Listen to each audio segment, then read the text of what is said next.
जय हिंद साथियों, आपका वेलकम करता हूं आपके अपने YouTube channel SP Chauhan vlog में। दोस्तों, आप लोग कैसे हैं दोस्त? आशा करता हूं बहुत अच्छे होंगे। तो आप लोगों के बीच जो उत्तर प्रदेश आउटसोर्स निगम का गठन किया गया मेरे भाई, इस गठन के माध्यम से लगातार भाइयों का ये कमेंट्स आ रहा है कि भाई ये बताओ, सर ये बताओ कि जो मैं जिस डिपार्टमेंट में काम कर रहा हूँ, जिस भी विभाग में काम कर रहा हूँ, क्या वो आउटसोर्स में है कि नहीं है। तो दोस्त, आज आप लोगों का ये डाउट्स बिल्कुल ख़त्म कर दूंगा, क्योंकि इसका अथेंटिक नॉलेज के साथ बहुत डीपली नॉलेज लेकर के आप लोगों के बीच ये वीडियो क्रिएट कर रहा हूँ। तो चलते हैं आगे की जानकारी देने के लिए व्हाइट बोर्ड की तरफ।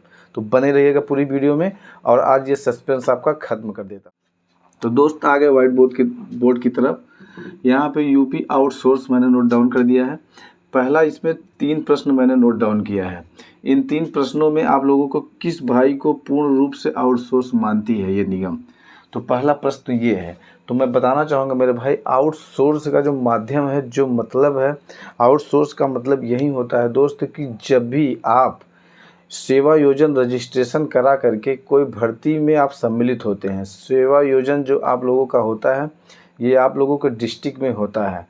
ठीक है, उस डिस्ट्रिक्ट में यदि आप सेवा योजन के माध्यम से भर्ती हुए हैं, सेवा योजन में आपका रजिस्ट्रेशन होगा, फिर उस रजिस्ट्रेशन के माध्यम से आप कोई भर्ती को अप्लाई करेंगे। अप्लाई करने के बाद उस भर्ती में सम्मिलित होकर के आप सेलेक्ट हुए होंगे, तो आप एकदम अथेंटिक जगह पे हैं, आपको आउटसोर्स में माना जाएगा। अब इसमें बहुत से लोगों का, बहुत से भाइयों का ये कमेंट्स रहेगा कि भाई ये बताओ, मेरा जो डिपार्टमेंट है, मैं उस डिपार्टमेंट में सेवा योजन में अपना रजिस्ट्रेशन नहीं किया हूँ, उसके बाद मैं इस डिपार्टमेंट में काम करता हूँ, क्या मैं आउटसोर्स में नहीं हूँ? तो मैं बताना चाहूँगा मेरे भाई, जब आप लोगों का ये आउटसोर्स निगम का अनाउंसमेंट हुआ था, उसी के दौरान मुख्यमंत्री जी के द्वारा कहा गया था कि जो सेवा वियोजन के अंतर्गत वैकेंसियाँ रिलीज की गई थी, उसके अंतर्गत जितने भी कर्मचारी जुड़े हुए हैं उनको हम आउटसोर्स मानते हैं। लेकिन साथ ही साथ यदि कोई विभाग छूटा हुआ है तो उसको भी 47 विभागों को उन्होंने 47 ऐसे आउटसोर्स के प्रकार बताए थे जिसके अंतर्गत उन्होंने किसी प्रकार का नोटिफाइड नहीं किया था। तो साथ ही साथ मैं ये भी बताऊंगा कि आप लोगों को कि आप लोग यदि किसी भी संस्था से जुड़ करके काम कर रहे हैं तो उस संस्था को आप चेक करिए कि वो रजिस्टर्ड है कि नहीं है। यदि वो संस्था, वो कंपनी, वो डिपार्टमेंट रजिस्टर्ड होगा तो आपको आउटसोर्स के अंतर्गत काउंट किया जाएगा।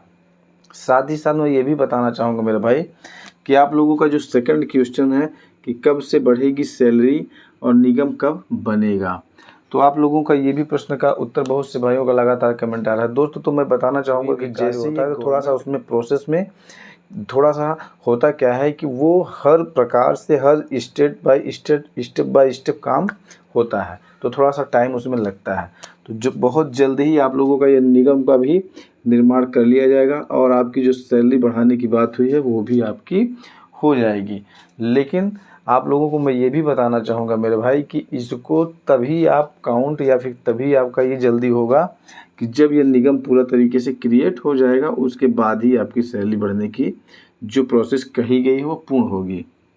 साथ ही मेरा विभाग आउटसोर्स में आता है कि नहीं, तो दोस्तों देखिए, यदि आप किसी भी विभाग में काम कर रहे हैं, यदि आपको लग रहा है कि जैसे बहुत से भाइयों का कमेंट ये आया कि मैं 102, मैं 104, ये सब जो गवर्नमेंट की गाड़ियाँ चलाई गई हैं उसमें काम करता हूँ, एम्बुलेंस में हूँ, फायरमैन में काम करता हूँ, मैं चपरासी हूँ, मैं इंटर कॉलेज में चपरासी हूँ, तो इन सब भाइयों का लगातार कमेंट्स जो आ रहा है दोस्त, तो आपको मैं बताना चाहूँगा, यदि आप लोग, जैसे मैंने कहा था कि सेवा योजन से यदि आपकी वैकेंसी क्रिएट हुई है, ठीक है, सेवा योजन से यदि आपकी वैकेंसी क्रिएट हुई है दोस्त, और वहाँ से आप अप्लाई किए हो, अप्लाई करने के बाद आपका सिलेक्शन हुआ है, ठीक है, यदि आप सिलेक्ट हुए हैं तो पक्का आप आउटसोर्स के अंतर्गत आते हैं।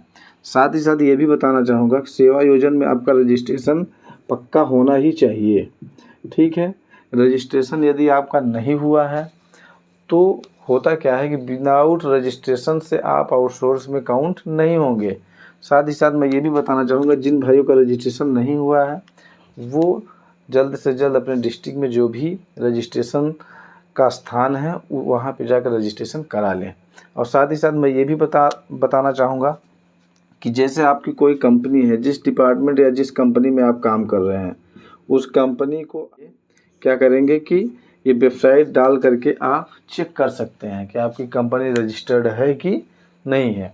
यदि कंपनी के मेन एम्प्लॉइज जो होंगे, जो आपके मेन होंगे, उनसे भी आप ये कन्फर्मेशन ले सकते हैं कि मेरी कंपनी जो है वो आउटसोर्स के अंतर्गत आती है कि नहीं आती है। ठीक है दोस्त, तो यदि संपूर्ण जानकारी फिर से मैं आप लोगों को बता दूं, सेवा योजन में आपका रजिस्ट्रेशन होना चाहिए और सेवा योजन के माध्यम से जो भी हमारे भाई सिलेक्ट हुए हैं वो आउटसोर्स में काउंट किए जाएंगे। तो ये थी ऑथेंटिक जानकारी दोस्त। यदि आप लोगों को अब भी कोई डाउट्स रह जाता है तो कमेंट बॉक्स में कमेंट्स कीजिएगा, उस कमेंट्स को मैं मेंशन करूंगा, उसका रिप्लाई देने की कोशिश करूंगा। इसी के साथ जय हिंद, जय Bharat, love you all, thank you प्यारे भाइयों, दोस्तों, साथियों, जय हिंद।